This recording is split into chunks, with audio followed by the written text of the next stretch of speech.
Giraffes Can't Dance by Giles, Andreae, and Guy Parker-Rees.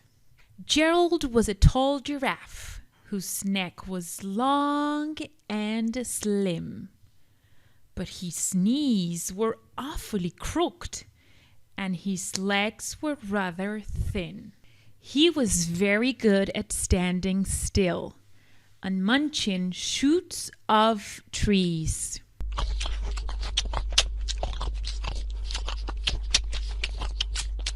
But when he tried to run around, he buckled at the knees. Now, every year in Africa, they hold the jungle dance, where every single animal turns up to skip and prance.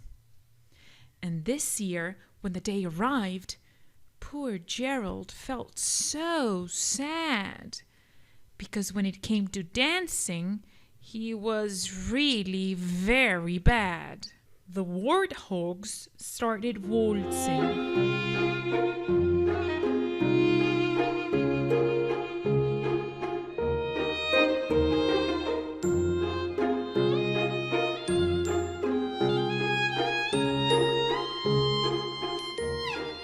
And the rhinos rock and rolled.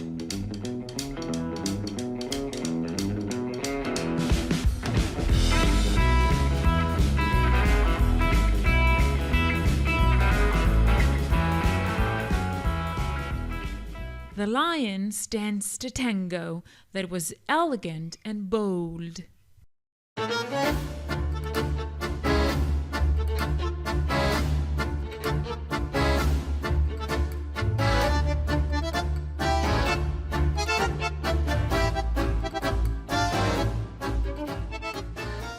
The chimps did a cha-cha with a very Latin feel.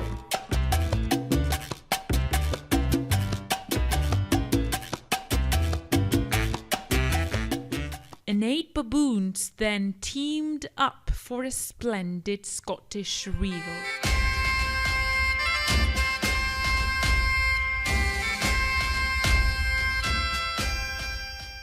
Gerald swallowed bravely as he walked towards the floor.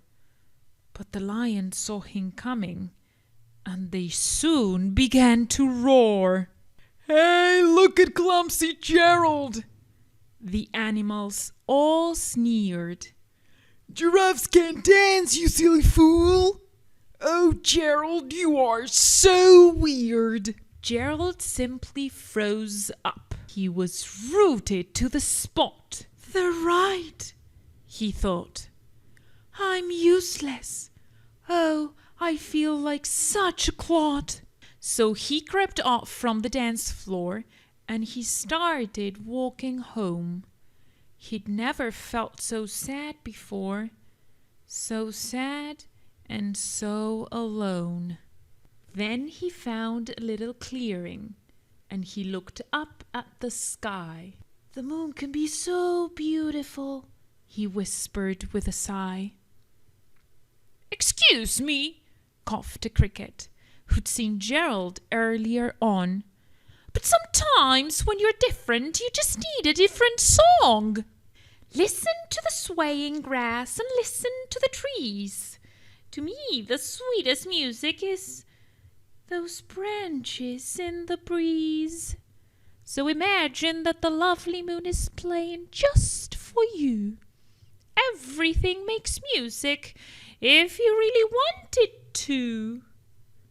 With that, the cricket smiled and picked up his violin. Then Gerald felt his body to the most amazing thing. His hooves started shuffling, making circles on the ground. His neck was gently swaying and his tail was swishing round.